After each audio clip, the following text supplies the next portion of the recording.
হাই friends, আজি আমি দশম শ্ৰেণীৰ অনুশীলনী 8.4ৰ 1 নং প্ৰশ্নটো চাম।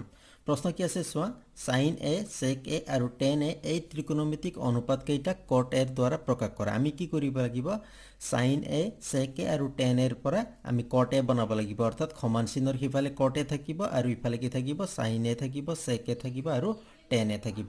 আমি কেনেকৈ কৰিম চোৱা, সলিউশন। আমি এটা সূত্ৰ পাইছিলোঁ।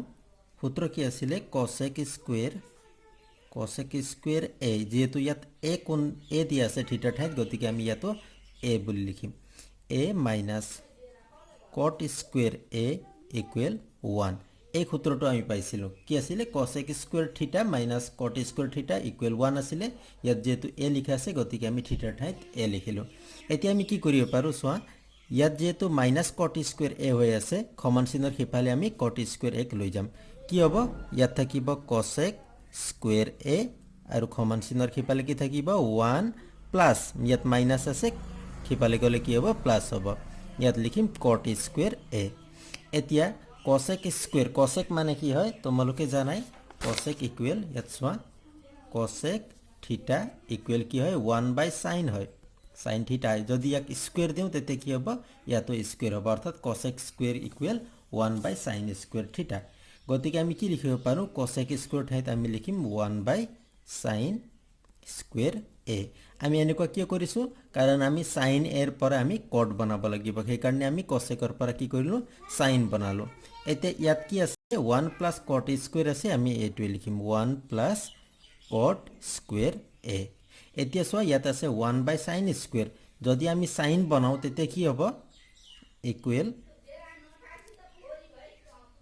সাইন স্কুৱেৰ এ। প্ৰথমতে আমি সাইন স্কুৱেৰ এ লিখিলোঁ।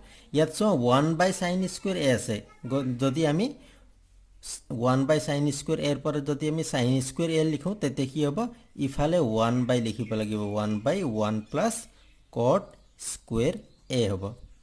এতিয়া চোৱা, ইয়াত আছে সাইন স্কুৱেৰ এ, আমি এতিয়া কি বনাব লাগিব, সাইন এ বনাব লাগিব। সাইন এ কি হ'ব, সাইন এ ইকুৱেল, যেহেতু ইয়াত বৰ্গ হৈ আছিলে আমি কি কৰিলোঁ, বৰ্গমূল লৈছোঁ। কিন্তু ইয়াৰ আমি বৰ্গমূল নাজানো কিমান হয়, গতিকে আমি কি কৰিব লাগিব, বৰ্গমূল চিন ইয়াত দিব লাগিব। আমি বৰ্গমূল চিন দিলোঁ, কি হ'ব, ভিতৰত থাকিব 1/1 প্লাছ কট স্কুৱেৰ এ। গতিকে আমি সাইনৰ পৰা কি বনালোঁ, কট বনালোঁ। ইয়াত অকল কট আছে আৰু সমান চিহ্নৰ ইফালে আছে সাইন। এতিয়া আমি কি কৰিব লাগিব, সেকৰ পৰা আমি কট বনাব লাগিব। সেইকাৰণে তোমালোকে বেলেগ এটা সূত্ৰ জানিছা।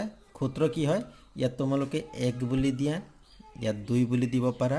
2 নম্বৰ সূত্ৰটো আছিলে সেক square A minus ten square a equal 1। এতিয়া ইয়াক আমি কি কৰিব লাগিব, সেক স্কুৱেৰ এ আমি ইফালে ৰাখিম, সেক স্কুৱেৰ এ ইকুৱেল কি হ'ব, 1 লিখিলোঁ, মাইনাছ টেন স্কুৱেৰ কি হ'ব, প্লাছ টেন স্কুৱেৰ এ হ'ল। এইটো তোমালোকে জানাই। এতিয়া আমি কি কৰিব লাগিব, সেক উলিয়াব লাগিব। আমি ইয়াত সেক স্কুৱেৰ হৈ আছে, যদি আমি বৰ্গমূল লওঁ তেতিয়া কি হ'ব, ইফালে বৰ্গমূল চিন যাব। কিন্তু কি হ'ব, ইয়াত চোৱা টেন হৈ আছে, আমি কি বনাব লাগিব, কট বনাব লাগিব। গতিকে আমি টেনক আমি প্ৰথমতে কট বনাম, বা আমি সেক প্ৰথমতে উলিয়াই তাৰপিছত আমি কট বনালেও হ'ব। প্ৰথমতে ইয়াত চোৱা, আমি যদি সেক বনাওঁ, সেক এ কি হ'ব, ইয়াত বৰ্গমূল হ'ব। যিহেতু ইয়াত স্কুৱেৰ হৈ আছিলে আমি বৰ্গমূল ল'লোঁ, গতিকে ইফালেও আমি বৰ্গমূল ল'ব লাগিব। কি হ'ব, 1 প্লাছ টেন স্কুৱেৰ এ হ'ব। এতিয়া আমি কি কৰিম, এই টেনক আমি কট বনাব লাগিব। টেনৰ পৰা কট বনাবলৈ আমাৰ একো অসুবিধা নাই। কি হয়, ইকুৱেল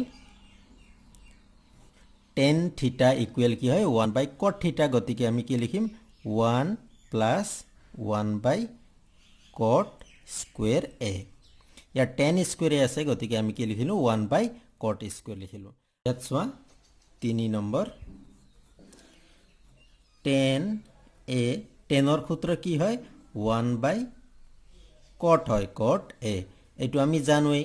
গতিকে ইয়াত চোৱা, সমান চিহ্নৰ ইফালে কি আছে, টেন আছে, আৰু সমান চিহ্নৰ সিফালে আছে কট। গতিকে ইয়াত একো কৰিব নালাগে, আমি এনচাৰটো পাই গ'লোঁ। এই প্ৰশ্নটোত কিতাপত উত্তৰ অলপ বেলেগ ধৰণে আছে, ইমান কৰিলেও হ'ব। যদি কিতাপৰ নিচিনা উত্তৰ কৰিব বিচাৰোঁ তেতিয়া কি কৰিব লাগিব, ইয়াক আকৌ আমি পূৰণ কৰিব লাগিব।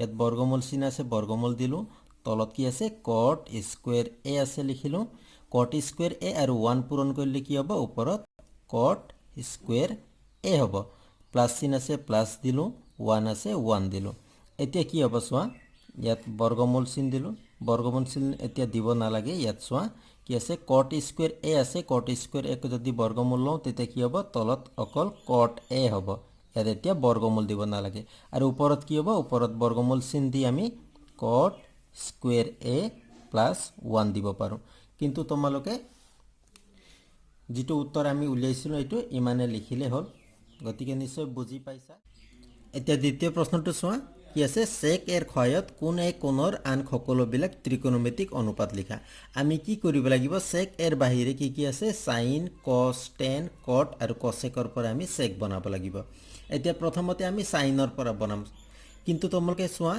sec a বনাবৰ কাৰণে আটাইতকৈ সহজ কি হয় cos ৰ পৰা আমি বনাব পাৰিম cos থিটা ইকুৱেল কি হয় 1/sec থিটা হয় গতিকে আমি sin ৰ সূত্ৰ কি লিখিব লাগিব cos থকা যদি সূত্ৰ লিখো তেতিয়া আমাৰ সহজ হ'ব গতিকে আমি কি লিখিম চোৱা সলিউশন এটা সূত্ৰ আমি পাইছো sin square a plus cos square a equal কি হয় 1 হয় এই সূত্ৰটো আমি জানো গতিকে এতিয়া কি কৰিম আমি sin ক সমান চিনৰ ইফালে লিখিম sin স্কয়াৰ a আৰু cos স্কয়াৰক আমি কি কৰিম সমান চিনৰ সিফালে লৈ যাম কি হ'ব মাইনাস হ'ব minus cos square a cos square a হল এতিয়া চোৱা sin স্কয়াৰ a ইকুৱেল cosক আমি কি বনাব লাগিব sec বনাব লাগিব কাৰণ আমাক sec বনাবলৈ কৈছে আমি কি কৰিম 1 মাইনাস cos থিটা ইকুৱেল কি হয় 1/sec থিটা হয় গতিকে cos স্কয়াৰ আছে আমি কি কৰিব লাগিব 1/sec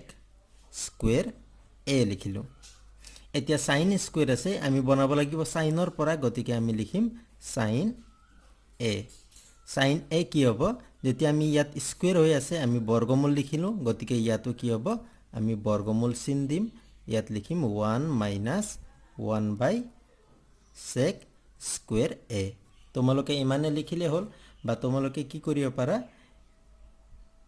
ইয়াত চোৱা ইয়াত বৰ্গমূল চিন দিলো তলত কি আছিল sec স্কয়াৰ a আছে sec স্কয়াৰ a আৰু 1 যদি পূৰণ কৰো তেতিয়া কি হ'ব sec স্কয়াৰ a হ'ব মাইনাস 1 আছে মাইনাস 1 দিলো ইয়াত চোৱা এই হৰণ চিনৰ তলত স্কয়াৰ থকা ৰাখি আছে আৰু আগত কি আছে বৰ্গমূল চিন আছে ইয়াক আমি স্কয়াৰ আৰু বৰ্গমূল যদি কেনসেল কৰি দিও কি হ'ব তলত থাকিব sec a আৰু ওপৰত থাকিব বৰ্গমূল চিন থাকিব তাৰ ভিতৰত থাকিব sec স্কয়াৰ a minus 1 গতিকে আমি sin a ইকুৱেল কি পালো root sec square a minus 1/sec a এতিয়া আমি কি কৰিব লাগিব cosৰ পৰা বনাম cosৰ পৰা বনাবলৈ সহজ হয় তোমালোকে জানাই ইয়াত 1 নম্বৰ দি দিয়া ইয়াত আমি এতিয়া 2 নম্বৰ দিম 2 নম্বৰত কি হ'ব cos a ইকুৱেল cosৰ সূত্ৰ কি হয় 1/sec a দ্বিতীয়টো আমি পালোৱে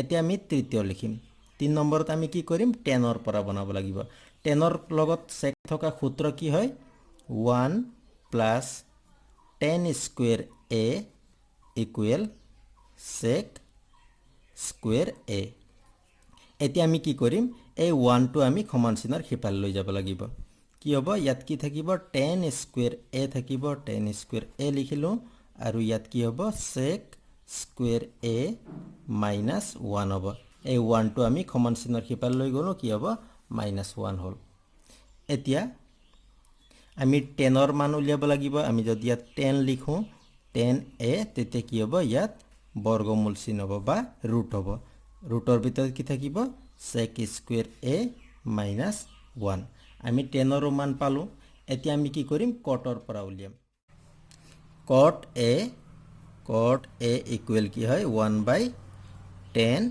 a এটো তোমালোকে জানা এতিয়া আমি tan ৰ মান পাইছো কি হয় root sec square a minus 1 আমি tan ৰ ঠাইত আমি সেই মানটো লিখি দিলে পাই যাম cot a equal 1/tan a মানে কি হয় ইয়াত চোৱা tan এৰ মান আমি কি পাইছো sec স্কয়াৰ a minus 1 এই মানটো আমি tan ৰ ঠাইত লিখি দিম ইয়াত আমি লিখিম root sec square a minus 1 গতিকে আমি tan ৰ পৰা sec উলিয়ালো আৰু শেষৰটো কি আছে আমি কসেকৰ পৰা উলিয়াব লাগিব কসেক a ইকুৱেল কি হয় 1/sin হয় 1/sin a এতিয়া আমি সাইনৰ পৰা কি কৰিব লাগিব sec বনাব লাগিব কিন্তু প্ৰথমতে আমি ইয়াত চোৱা সাইনৰ পৰা আমি কি বনাইছো sec বনাইছো কি আছিল √sec square a - 1/sec a গতিকে সাইনৰ ঠাইত আমি এই মানটো লিখি দিলে আমি sec পাম secৰ মান পাম কি হ'ব 1/sinৰ মান পাতি দিয়া